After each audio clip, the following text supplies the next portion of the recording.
अभी लौकी में हूँ और थोड़ा मैं बात करना चाहूँगा जो लौकी बाज़ार में जिस तरह से डकैती कांड हुआ, एक बड़ा कांड हुआ, उसके बाद क्या रिजेक्शन है आम लोगों का, क्या रिजेक्शन है जनप्रतिनिधि लोगों का। और आज जो लौकी थाना के अंतर्गत जो लौकी बाज़ार में जो डकैती कांड हुआ था, उसमें से एक व्यक्ति को प्रशासन के द्वारा पकड़ा गया है और आज डीएसपी साहिबा ने उस मैटर पे लौकी थाना में बयान भी दिए हैं कि एक व्यक्ति को पकड़े हैं। और उसी क्रम में हम थोड़ा बात करना चाहेंगे, थोड़ा राय लेना चाहेंगे जो जनप्रतिनिधि लोग हैं, जो गणमान्य व्यक्ति हैं लौकी प्रखंड के। मैं उन लोगों से बात करने का प्रयास करूंगा। हमारे साथ हैं वर्तमान प्रखंड प्रमुख DN यादव सिंह जी और हमारे साथ हैं पंचायत समिति लौकी के रामबालक पासवान जी और हमारे साथ है डॉक्टर मुख्तार अहमद, बड़े बुजुर्ग गणमान्य व्यक्ति हैं डॉक्टर मुख्तार अहमद जी। तो मैं इन लोगों से बात करने का प्रयास करूंगा, इन लोगों का क्या धारणाएं हैं जो डकैती कांड हुआ है उसको लेकर, और जो आज पुलिस के द्वारा जो पकड़ा गया है उस पर क्या विचार ये लोग देते हैं। थोड़ा मैं आप लोगों को इन लोगों से सुनवाने का प्रयास करूंगा। तो सर, सबसे पहले हमारे चैनल में आपका स्वागत है। आपको भी हलचल न्यूज को हार्दिक अभिनंदन प्रमुख लौकी की तरफ से।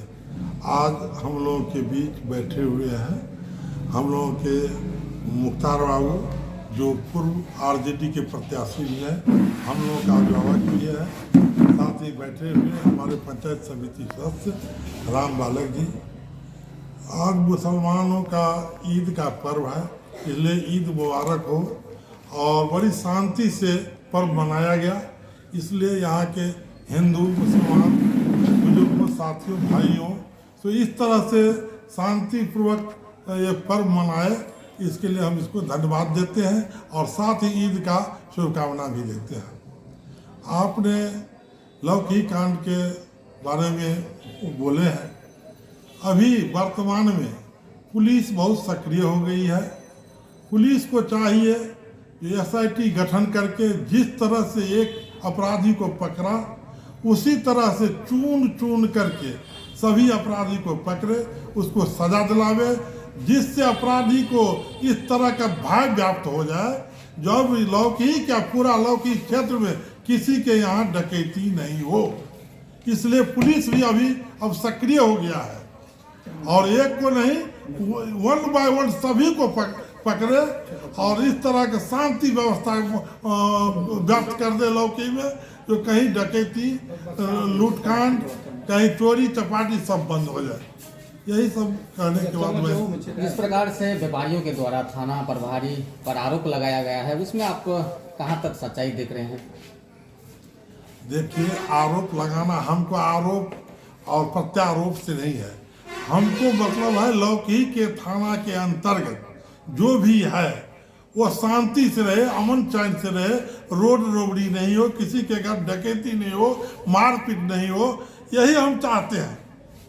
आरोप प्रत्यारोप होता रहता है, यदि चूक हुई है तो उसको सुधार रहा है, पुलिस पकड़ के लाई है, फिर पकड़े 1 बाय 1 को पकड़े और यही पकड़ के जो भी अपराधी किसी तरह का अपराधी है उसको जेल में बंद करें, यही मेरा कहना है। देखिए, क्राइम तो पुलिस तो इतनी है नहीं जो हर घर में बैठी रहेगी, लेकिन अगर क्राइम हो गया तो क्रिमिनल तक पहुंच जाना और क्राइम को डिटेक्ट करके असली क्रिमिनल को पकड़ लेना, यह क्रेडिट की बात है पुलिस के लिए।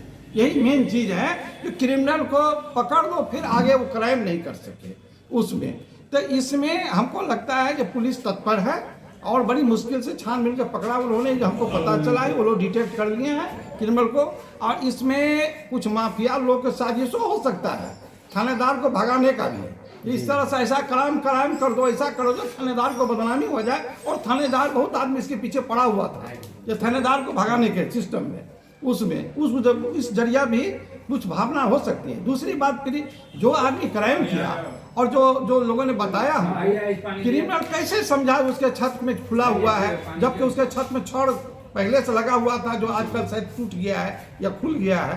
तो ये उसको मालूम था, कटर से काटा है गेट को पीछे से, उसको कैसे मालूम हम जो यहाँ पर हम जो कटर से काटेंगे उसी सामने हाथ घुसियावेंगे तो अंदर से छिटकिली खुल जाएगा। ये तो कोई सोची समझी बात हो सकती है उसमें। इसकी गहन छानबीन की आवश्यकता है। ऐसे व्यक्ति कोई ना कोई जरूर है जो क्रिमिनल तक सारी बात पहुंचाने का और क्रिमिनल को ला करके काम करवाने का काम किया है। दूसरी गड़बड़ी प्रशासन में ये है, क्रिमिनल पुलिस अपना काम जो कर रही है। आज के दिन में प्रशासन की जो सरकार की जो पॉलिसी है, पहले जो क्राइम होता था तो एसपी कलेक्टर इलाका के गणमान्य व्यक्ति को बुला करके और गन का बंदूक का लाइसेंस देता था। जो क्राइम रोकने के लिए आप लोग भले आदमी अच्छे आदमी बंदूक का लाइसेंस रखिए, समाज में किसी तरह का डकैती क्रिमिनल हो तो उसको रोकिए, अपने हथियार से रोकिए उसको। आज कोई शरीफ आदमी लाइसेंस लेना चाहता है तो उसको नहीं मिलता है। इतना ना दौड़ाता है, इतना ना घूसखोरी है कि किसी शरीफ को आर्म का लाइसेंस नहीं मिलता है। लेकिन कोई क्रिमिनल चाहता है उसको लाइसेंस मिल जाता है, नहीं तो नाजायज आर्म्स रखता है। तो अब गलत आदमी के पास में आर्म्स है और शरीफों के पास कुछ नहीं है। अगर उसी लोग बाजार में अगर 4-5 नाल बंदूक होता अगल बगल में, जबकि सारे व्यापारी लोग हैं, पैसे वाले लोग हैं, तो लाइसेंस लेकर के क्यों नहीं आर्म्स रखते हैं लोग, और लाइसेंस क्यों नहीं दिया जाता है? पहले तो यही पॉलिसी होती थी उसमें। तो ये पॉलिसी भी गड़बड़ है प्रशासन का उसमें। जो आप क्रिमिनल को हथियार थमा दिया, आप नहीं भी थमाए तो हथियार बगैर आपके हुक्म के नाजायज हथियार थाम लेते हैं। लेकिन किसी शरीफ आदमी हथियार रखेगा तो पकड़ा जाएगा, उसको आप लाइसेंस नहीं देते हैं, वो रख नहीं पाता है तो मारा जाता है। तो क्राइम बढ़ने का एक साथ ये भी है इसमें। तो इस सब पर पॉलिसी ऐसा करना चाहिए जो आगे क्राइम नहीं हो, उसके बारे में भी एक प्लानिंग होनी चाहिए कि कैसे क्राइम रुकेगी। अब बड़ा बाजार में हुआ, सारे लोग घर में जब हल्ला हुआ बाहर निकल गया, मकान मालिक आगे से गेट खोल के बाहर निकल गया जैसा कि मालूम हुआ है हमको, और पीछे से घुटा, तो फिर बाजार के लोगों को भी डटना चाहिए, घुसना चाहिए, मुकाबला करना चाहिए। अगर हथियार रहता तो वो गोली भी चलती उसमें। लोगों का ये आरोप है कि वहाँ पर प्रशासन था। ये हम तो नहीं जानते हैं, समझे कि नहीं, प्रशासन के बारे में मुझे नहीं मालूम है। गश्ती उश्ती हो सकता है, होता हो, रहा भी हो, हमको नहीं मालूम है ये बात। लेकिन इतना मालूम हुआ है कि पुलिस ने जैसे बताया, हमसे जो बात हुई तो कहा कि अब हम लोग डिटेक्ट कर लिए। तो पुलिस डिटेक्ट कर लिया है कि कुछ क्रिमिनल को पकड़ा भी है, कुछ नेपाल के बारे में बताया जा रहा है कि नेपाल में शरण ले लिया है। तो अगर पकड़ ले तो एक क्रेडिट की बात है पुलिस के लिए, बहुत अच्छी बात है। और आगे ऐसी घटना नहीं हो इसके लिए भी व्यवस्था होनी चाहिए उसमें। तो सिर्फ पुलिस के भरोसे नहीं, कुछ सामाजिक भरोसे भी हो, या कुछ ऐसी पॉलिसी भी हो जो हम बताएं आपको अभी, हम जो गणमान्य व्यक्तियों को आर्म्स का लाइसेंस दिया जाए। उसमें हर समाज के, हर गांव के जो अच्छे लोग हैं, शरीफ है, जिसके बारे में प्रशासन का रिपोर्टेशन बढ़िया हो, लेकिन ये क्राइम नहीं कर सकता है। ऐसे लोगों को, शरीफ आदमी को आर्म्स का लाइसेंस। अभी क्या है कि पहले जमाना में जो आर्म्स का लाइसेंस मिला, अगर वो आदमी मर गया तो उसका बंदूक या तो बंदूक दुकान में जमा हो गया या थाना में जमा हो गया, वहीं सड़ गया, फिर दूसरा का लाइसेंस उसको मिला नहीं। 1-2 बार कोशिश भी लोग करता है, दौड़ता है, तो इतना ना फॉर्मेलिटी है जो छोड़ छाड़ के घर बैठ जाता है। फिलहाल जो अभी प्रशासन का रवैया है उससे आप खुश हैं? प्रशासन, हम तो यही इंतजार करते हैं जब पुलिस को, प्रशासन का काम है क्रिमिनल को पकड़ करके, डिटेक्ट करके, पकड़ के जेल भेज देना, ये अच्छी बात है। और दूसरे थानेदार आवेगा तो बड़ी मुश्किल हो जाएगा उसके लिए, असंभव है।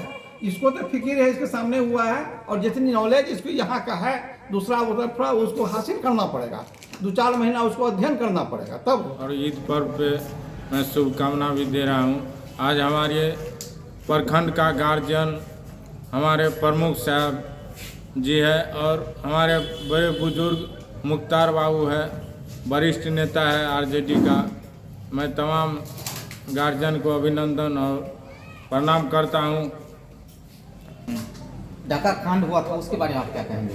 देखिए, लौकी में जो डाका कांड हुए उसमें हमारे थाना प्रभारी जो है अभी भी बहुत मुस्तैदी से काम कर रहा है, और क्रिमिनल जो भी है उसको छान कर और जांच प्रतिक्रिया करके वो जेल भेजेगा, और इसमें कोई चूकने का बात नहीं है। हमारे थाना प्रभारी और हमारे डीएसपी महोदय दुर्गा शक्ति जो है, और इंस्पेक्टर साहब भी आए थे, वो लोग भी आकर यहाँ देखे हैं और एक क्रिमिनल को पकड़े हैं, और 7-8 रोज के अंदर में जितना भी क्रिमिनल है सबको पकड़कर जेल का सज़ा दिलाएंगे। लोग का ये धारणा है कि प्रशासन उस तरह से सक्रिय नहीं है। प्रशासन तो अभी भी मुस्तैद है। अभी क्या कहें, नीतीश जी को देखें, शराबबंदी में अभी सब प्रशासन बॉर्डर साइड में लगे हुए हैं। तो एक ही काम नहीं ना है प्रशासन से, उधर शराब का भी देख रेख करता है जो बॉर्डर से नेपाल से इंडिया टपता है। और इधर क्राइम हो गया तो क्राइम जो हुआ है उसमें हमारे थाना प्रभारी बहुत टाइट है, अभी भी वो छानबीन कर रहे हैं और एक क्रिमिनल को पकड़े हुए हैं और जो भी क्रिमिनल पकड़ेगा उसको सजा दिलाएगा। ये सुरेंद्र बाबू जी बोल रहा है कि हम पकड़ेंगे और उसका कोई गलती नहीं है, और थोड़ा चूक हो गया तो वो तो सब जानते हैं।